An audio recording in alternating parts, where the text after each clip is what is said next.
अस्सलाम वालेकुम क्लास, कैसे हैं आप सब। उम्मीद है कि आप सब खैरियत से होंगे। तो आज हमने एक नए टाइप के रिएक्शन पढ़ने हैं, दैट आर कंडेंसेशन रिएक्शन, जो कि एल्डिहाइड और कीटोन्स की प्रॉपर्टीज़ है कि वो ये रिएक्शन देते हैं इस तरह के।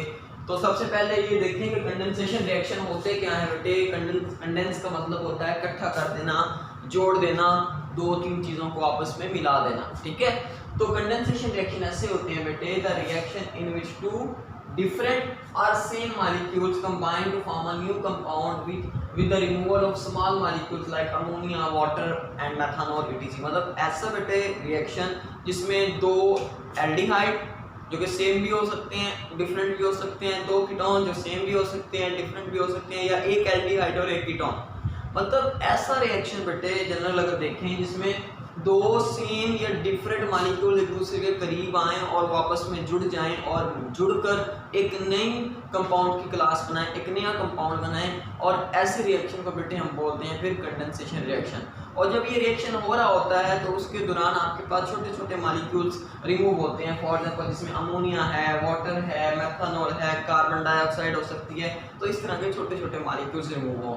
तो एल्डिहाइड और कीटोन्स भी ऐसी प्रॉपर्टीज देते हैं कि ये कंडेंस होते हैं, एक दूसरे के साथ मिलते हैं या ये आपस में ही मिल जाते हैं और कुछ नए ऑर्गेनिक कंपाउंड्स को बनाते हैं।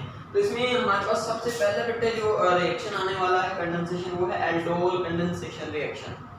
अब एल्डोल कंडेंसेशन रिएक्शन बेटे इसमें क्या होता है कि दो एल्डिहाइड, दो कीटोन या एक एल्डिहाइड और एक कीटोन, मतलब दो मॉलिक्यूल्स आपस में क्या होते हैं, कंबाइन होते हैं, मिलते हैं और एक नया मॉलिक्यूल बनाते हैं, ठीक है। अब एल्डोल कंडेंसेशन में अगर देखें तो एल्डिहाइड और कीटोन्स, वो वाले एल्डिहाइड और कीटोन जिनके अंदर अल्फा हाइड्रोजन प्रेजेंट हो बेटे, वो ये रिएक्शन देते हैं एल्डोल कंडेंसेशन रिएक्शन, ठीक है। सिर्फ वो ये रिएक्शन देते हैं जिसे हम एल्डोल कंडेंसेशन कह रहे हैं। व्हाट इज मीन कि फॉर एग्जांपल बेटे ये मैंने एसिटाल्डिहाइड ड्रा किया हुआ है। इस एसिटाल्डिहाइड में कार्बन आयन के साथ वाले कार्बन को बोलेंगे अल्फा, ये है अल्फा कार्बन, और इसके साथ वाले ये हाइड्रोजन क्या होंगे, अल्फा हाइड्रोजन। तो क्योंकि इसके अंदर अल्फा हाइड्रोजन है तो एसिटाल्डिहाइड ये वाला रिएक्शन दे सकता है, अदरवाइज वो तमाम एल्डिहाइड जो कीटोन जिनके अंदर आपके पास अल्फा हाइड्रोजन नहीं है वो ये रिएक्शन नहीं दे सकते। समझ आ गई बात मेरी? ओके। अब एल्डिहाइड के साथ मिले फिर भी जो प्रोडक्ट बनता है इसका नाम एल्डोल है, कीटोन के साथ मिले फिर भी जो प्रोडक्ट बनता है उसका नाम एल्डोल है। अब एल्डोल कंडेंसेशन रिएक्शन को एल्डोल क्यों कहते हैं बेटे, क्योंकि जो एंड पे प्रोडक्ट बनता है उसका नाम एल्डोल है, ठीक है। एल्डोल इसको क्यों कहते हैं, क्योंकि बेटे एंड पे जो प्रोडक्ट बनता है उसके अंदर एल्डिहाइड ग्रुप भी प्रेजेंट होता है, जो कंपाउंड बनता है उसके एंड ये ओल आ रहे हैं तो मतलब उसके अंदर आपके पास अल्कोहलिक फंक्शनल ग्रुप मतलब हाइड्रोक्सिल ग्रुप भी प्रेजेंट होता है, ठीक है। तो एल्डिहाइड और हाइड्रोक्सिल ग्रुप के प्रेजेंट होने की वजह से हम इसको बोल देते हैं, जहाँ पे प्रोडक्ट बनता है उसे एल्डोल, और उसी बेस पे हम इस रिएक्शन को बोल देते हैं एल्डोल कंडेंसेशन रिएक्शन। ये एल्डिहाइड के मिलने से या कीटोन के मिलने से या इनके आपस में मिलने से भी हो सकता है। अब एक तो एग्जांपल लेते हैं, उससे हमें क्लियर हो जाएगा कि एल्डोल क्या है और कैसा होता है रिएक्शन। बस सिंपल सी बात याद रखिएगा बेटे कि आपके पास अल्फा हाइड्रोजन ने निकलना है और दो मॉलिक्यूल्स ने आपस में मिल जाना है। अब देखिए फॉर एग्जांपल ये एसिटाल्डिहाइड है, मैं इसको जरा इस फॉर्म में लिख रहा हूँ, हाइड्रोजन मैंने नीचे लिख दिया, ओके।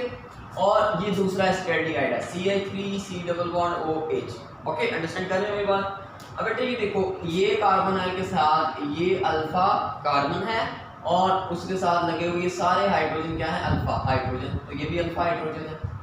तो बस ज़हन में आपने ये रखना है, ज़हन में क्या रखना है कि ये जो अल्फा हाइड्रोजन है इसको इस ऑक्सीजन ने कैप्चर कर लेना। इस अल्फा हाइड्रोजन को जो भी किसी दूसरे मॉलिक्यूल का होगा उसको इस ऑक्सीजन ने कैप्चर करके OH के फॉर्म में कन्वर्ट कर लेना है, और ये वाला हिस्सा फिर ये वाला हिस्सा जो है ये जाके इस कार्बन के साथ अटैच हो जाएगा। अंडरस्टैंड की मेरी बात? देखिए कैसे लिखते हैं इसको। देखो ये था CH3 पहला मॉलिक्यूल, ये C और उसके साथ लगा हुआ है एक H। मैंने क्या कहा कि ये जो ऑक्सीजन होता है बेटे इसके ऊपर जो लोन पेयर होते हैं ये इस हाइड्रोजन को एक्सेप्ट कर लेते हैं। तो ये हाइड्रोजन उधर गया तो जो O था वो अब OH में कन्वर्ट हो गया और ये बॉन्ड भी टूट गया, क्योंकि ऑक्सीजन जब भी प्रोटॉन एक्सेप्ट करेगा वो अपना हाइड्रोजन कार्बन से बॉन्ड तोड़ेगा। अंडरस्टैंड की मेरी बात? अब जैसे बेटे ये H उधर गया और वो OH में कन्वर्ट हो गया तो फिर ये CH2 ये वाला हिस्सा बच गया, ये जाके इस कार्बन के साथ अटैच हो जाता है। तो मतलब लिखें ये वाला हिस्सा जो बचा वो क्या है CH2, आगे क्या है C डबल बॉन्ड OH। और ये सारे का सारा रिएक्शन बेटे किसकी प्रेजेंस में होगा, किसी बेस की प्रेजेंस में, क्योंकि हम पढ़ के रहे हैं बेस कैटालाइज्ड रिएक्शन।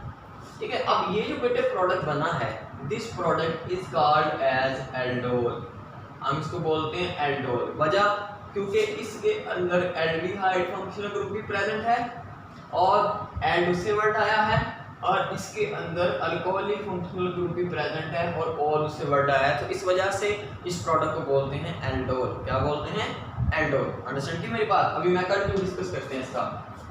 अब इधर भी देखें जरा, ये आपके पास है 3 कार्बन वाला एल्डिहाइड प्रोपेनएल्डिहाइड और ये भी प्रोपेनएल्डिहाइड है। अल्फा कार्बन ढूंढने अल्फा हाइड्रोजन मिल जाएगा। ये कार्बोनाइल के साथ वाला पहला कार्बन क्या है, अल्फा कार्बन, और उसके साथ लगे हुए हाइड्रोजन क्या है, अल्फा हाइड्रोजन। मतलब इनमें से एक हाइड्रोजन कहीं पे जाएगा और रिएक्शन होगा। अगर मैं इसको थोड़ा सा मॉडिफाई करके इस तरह से लिख लूं तो किसी को कोई मसला तो नहीं होगा। देखें जरा, अगर मैं इसको ऐसे लिख लेता हूँ, अल्फा को एक्सपोज करवा देना तो थोड़ा इजी हो जाता है रिएक्शन करना। ये देखें जरा, ये था आपके पास कुछ ऐसे, ये कार्बन है इधर और ये दूसरा कार्बन है। बीटा वाले को मैं जरा साइड पे करके लिख रहा हूँ ताकि हमें समझने में आसानी हो। तो ये भी प्रोपेनएल्डिहाइड ही है, लेकिन इसको मैंने थोड़ा सा मॉडिफाई करके लिख लिया। कार्बन आए के साथ पहली कार्बन अल्फा और उसके साथ लगे हुए हाइड्रोजन भी अल्फा। ये तो बीटा है ना, इसने तो रिएक्शन करना ही है। एक शुरू में हमने बात की कि अल्फा हाइड्रोजन जो होगा वो रिएक्शन देगा। अब बेटे होगा क्या, वंस अगेन पुराना कॉन्सेप्ट कि इस ऑक्सीजन ने इस अल्फा हाइड्रोजन को पकड़ लेना है और खुद को किसमें कन्वर्ट कर लेना है, OH में। तो दर्ज करो, शाबाश।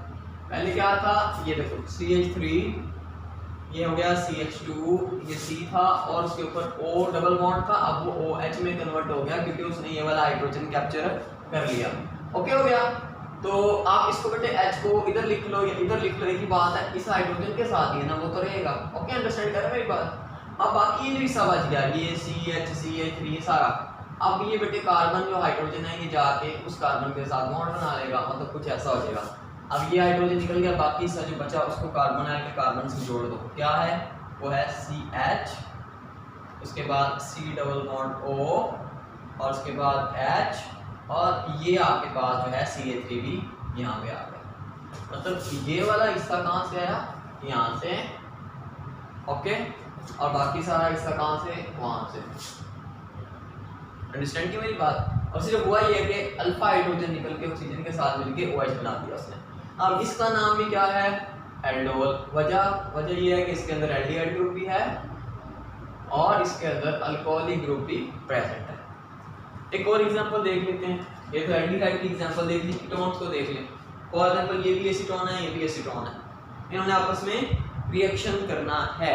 ओके, एक का बते याद रखिएगा, एक एल्डिहाइड और कीटोन का आप देखें कार्बन यूज हो रहा है बॉन्ड बनाने के लिए और एक हाइड्रोजन जो है वो ऑक्सीजन पे जा रहा है। तो यहाँ पे भी ऐसे होगा। अगर मैं इसको थोड़ा सा मॉडिफाई करके लिख लूँ ऐसे, आसान तरीके से समझ आ जाती है। अब ये क्या है, this one is also acetone, और इसको मैं, ये कौन सी है, ये पहला कार्बोनाइल के साथ ये वाला कार्बन अल्फा और उसके साथ लगे हुए हाइड्रोजन भी अल्फा। एक मैं हाइड्रोजन को जरा साइड पे लिख लेता हूँ ताकि मुझे रिएक्शन करने में और प्रोडक्ट बनाने में आसानी हो। तो ये आपके पास दो एसीटोन के मॉलिक्यूल बेटे, इन्होंने रिएक्शन करना होना क्या था, वंस अगेन इस ऑक्सीजन ने इस हाइड्रोजन को कैप्चर करना है और OH में कन्वर्ट हो जाना है। क्या हो गया, ये हो गया CH3 वैसे ही, उसके बाद C, उसके बाद बेटे ये O जो था ये अब OH में कन्वर्ट हो चुका है और इस कार्बन के साथ अभी क्या लगा हुआ है, CH3। तो इसके साथ ये होना था वो हो गया। अब ये वाला हिस्सा बचा हुआ है अभी भी, इसको इसके साथ अटैच करा था। तो क्या है वो, CH2 C double bond O CH3। This one is also aldol, ये भी एल्डोल है। वजह क्योंकि बेटे ये भी हमारे पास एक एल्डिहाइड ग्रुप रखता है, ठीक है। कीटोल भी कहते हैं इसे क्योंकि कीटोनिक ग्रुप आ जाता है, क्योंकि इसके अंदर भी एक हमारे पास ग्रुप प्रेजेंट है और एक हमारे पास यहाँ पे OH भी प्रेजेंट है, ठीक है। तो ये हमारे पास भी एक एल्डोल कंडेंसेशन रिएक्शन ही होगा। अंडरस्टैंड की मेरी बात। तो ये आपके पास बेटे बेसिकली चीज़ें थी जो कि आपने डिस्कस करनी। अब मैकेनिज्म डिस्कस करते हैं, ये होता कैसे, अल्फा हाइड्रोजन का रोल क्या है। देखो बेटे पहले स्टेप के अंदर आपके पास फॉर एग्जांपल मैं यहाँ पे एसिटाल्डिहाइड इसका मैकेनिज्म डिस्कस करता हूँ। क्या होगा, पहले स्टेप के अंदर आपके पास जो भी एसिटाल्डिहाइड है बेस आएगा जो हमने यूज़ किया, यहाँ पे हर जगह सोडियम हाइड्रोक्साइड या कोई बेस यूज़ की जाएगी लास्ट में। ओके, बेस की प्रेजेंस में ये रिएक्शन होगा, बेस कैटालाइज है।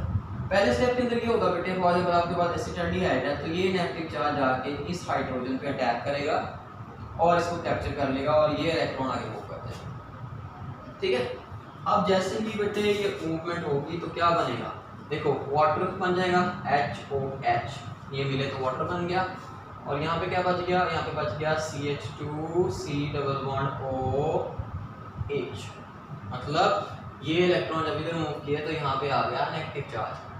ठीक है, ये एनायन बन गया तो ये हमारा न्यूक्लियोफाइल होगा जो न्यूक्लियोफाइल के तौर पे एक्ट भी करेगा। ठीक है, तो स्टेप नंबर 1 क्या है, बेस ने एक एल्डिहाइड को यूज करके उसका न्यूक्लियोफाइल बना दिया। ठीक है, अब स्टेप नंबर 2 के अंदर क्या होगा, अटैक होगा, मतलब देखिए जरा दोबारा से दूसरा भी तो एसिटाल्डिहाइड होगा ना वहाँ पे। ठीक है, तो दूसरा एसिटाल्डिहाइड का मालिक्यूल बेचारा आराम सुकून से बैठा हुआ होगा ऐसे, ये एसिटाल्डिहाइड है दूसरा, लिखने में फर्क आ रहा है सिर्फ समझाने के लिए, और ये आपका न्यूक्लियोफाइल जो बना था अब ये बेटे अटैक करेगा दूसरे एल्डिहाइड पे, उसके ऊपर नेगेटिव चार्ज अटैक करना पड़ता है, वो न्यूक्लियोफाइल। तो क्या होता है कि ये जो न्यूक्लियोफाइल होता है अपने नेगेटिव चार्ज से कार्बोनाइल के कार्बन पे अटैक करता है, वो अल्किल पॉजिटिव होता है और ये इलेक्ट्रॉन डेंसिटी आगे मूव कर जाती है। फिर वही पुराना चक्कर हो गया शुरू, चक्कर वही पुराना है, बस स्ट्रक्चर देख के परेशान नहीं होना, बिल्कुल वही चीज़ें हैं। तो इस कार्बन ने इस पे नेगेटिव चार्ज था, कार्बोनाइल के कार्बन पे अटैक किया, इलेक्ट्रॉन डेंसिटी आगे मूव करके, तो क्या बन गया जरा लिखो, CH3 वैसे का वैसे ही, उसके साथ कार्बन था उसके ऊपर आ चुका है नेगेटिव चार्ज और ये CH2 जाके उसके साथ जुड़ गया, हाइड्रोजन भी था उसके साथ, वो भी लिख लो चलो। अब ये CH2 बेटे आगे जाके उसके साथ जुड़ गया है क्योंकि न्यूक्लियोफाइल अटैक करेगा तो जुड़ेगा ही ना, तो CH2 C double bond OH। वही जैसे पहले होता था कि बेस आगे न्यूक्लियोफाइल बनाती थी, जो न्यूक्लियोफाइल बनता था वो अटैक करता था, बेटे अभी वही हुआ है, और ऑक्सीजन पे नेगेटिव चार्ज भी आ गया वैसे ही। अब ऑक्सीजन पे नेगेटिव चार्ज कौन खत्म करता है, प्रोटॉन। ठीक है, तो जनरल मैकेनिज्म के अंदर हमने क्या पढ़ा था, ये देखो ये HOH आएगा, ये थर्ड स्टेप है वैसे, तो बेटे इसके अंदर पॉजिटिव है ये हिस्सा और ये हिस्सा नेगेटिव है, तो ये आपके पास ऑक्सीजन जो है इस पॉजिटिव पे एक्ट करेगी और ये आपके पास OH जो है वो यहाँ से रिमूव हो जाएगा। ठीक है, तो आपके पास ये किस में कन्वर्ट हो जाएगा, ये कन्वर्ट हो जाएगा CH3 CH, ये वाला ऐसा लिख रहा हूँ, और O जो है अब वो OH में कन्वर्ट हो चुका है, आगे क्या था CH2 वैसे का वैसे ही और C डबल बॉन्ड OH। तो ये आपके पास बेटे देखिए वैसे ही प्रोडक्ट नहीं बन गया जैसे ये बना, सेम वैसे ही प्रोडक्ट है। अब इसका नाम क्या है, एल्डोल। तो मतलब बेसिकली इसका मैकेनिज्म वही है जो कि जनरल मैकेनिज्म आपने शुरू में डिस्कस किया था, और this one is a base catalysed reaction and this one is very very important, ये आपके पास लॉन्ग क्वेश्चन के तौर पे आता है। ठीक है जी, तो अंडरस्टैंड की मेरी बात, ये उम्मीद है कि आपको समझ में आ गई होगी। ठीक है बेटे, अब ना एक लास्ट पॉइंट रह गया, वो ये है बेटे जो आपके पास एल्डोल बनता है उसको अगर हम थोड़ा सा फर्दर हीट करें ना, मतलब फॉर एग्जांपल ये कंपाउंड बना, इसको अगर मैं थोड़ा सा फर्दर हीट करूँ तो इसकी हीटिंग के रिजल्ट में क्या होता है कि इसमें से वाटर रिमूव हो जाता है। मतलब अगर मैं इसको हीट करता हूँ, ये ज़्यादा चीज़ है, मतलब आप देखें ये CH2 था, मैं हाइड्रोजन ऐसे लिख रहा हूँ, अगर मैं इसको हीट करता हूँ ना तो ये OH जो होता है इस हाइड्रोजन को निकाल के वाटर लेके रिमूव हो जाता है, तो बाकी जो बच जाता है फिर वो क्या है CH3 CH CH C double bond OH। तो यहाँ पे क्योंकि अब यहाँ पे ये बॉन्ड निकल गए हैं तो कार्बन की वैलेंसी पूरी नहीं होती, तो यहाँ पे बेटे डबल बॉन्ड आ जाता है। तो आप मतलब किसी भी एल्डोल को अगर हीट करते हैं तो क्या होगा कि OH के साथ वाले कार्बन पे जो आपके पास हाइड्रोजन है वो रिमूव हो जाएगा और वो एक अनसैचुरेटेड कंपाउंड के अंदर कन्वर्ट हो जाएगा, अनसैचुरेटेड एल्डिहाइड या कीटोन के अंदर। ठीक है, तो ये आपने बात ध्यान रखनी है। फॉर एग्जांपल अगर ये है, इस कंपाउंड को देखें, इसका यहाँ पे 2 हाइड्रोजन है, एक हाइड्रोजन मैं ऐसे लिख रहा हूँ जरा, इसको भी अगर मैं फर्दर हीट करूँगा तो ये OH और H निकल जाएंगे in the form of H2O, और बाकी क्या बच जाएगा CH3C, यहाँ पे डबल बॉन्ड आ जाएगा CH C double bond O CH3 और यहाँ पे था CH3। तो ये भी एक आपके पास अनसैचुरेटेड कीटोन बन गया। तो बेटे इस कीटोन का नाम हमारे पास proton aldehyde and so on, बहुत सारे आपके पास बनते हैं। मतलब बस बेसिकली याद ये रखना है कि एल्डिहाइड और कीटोन्स जब आपस में कंडेंस होते हैं तो एल्डोल कंडेंसेशन रिएक्शन करते हैं और वो बेस कैटालाइज रिएक्शन है, और जो प्रोडक्ट बनता है एल्डोल, उसको एल्डोल इस वजह से कहते हैं क्योंकि उसके अंदर एल्डिहाइडिक और हाइड्रोक्सिल ग्रुप मतलब अल्कोहलिक फंक्शन ग्रुप प्रेजेंट होता है, ठीक है। और आपके पास जो एल्डोल बनता है अगर आप उसको फर्दर हीट करेंगे तो उसमें से वाटर लॉस हो जाएगा और उसके अंदर अनसैचुरेशन डेवलप हो जाएगी। तो ये आज का टॉपिक था बेटे, बहुत इंपॉर्टेंट है, इसको अच्छे से ज़हन में रखिएगा। तो इंशाल्लाह नेक्स्ट हम जो पढ़ेंगे वो है कैनिसारो रिएक्शन, और इंशाल्लाह नेक्स्ट लेक्चर में मिलते हैं। तब तक के लिए थैंक यू वेरी मच बच्चे, अल्लाह हाफिज़, अस्सलाम वालेकुम।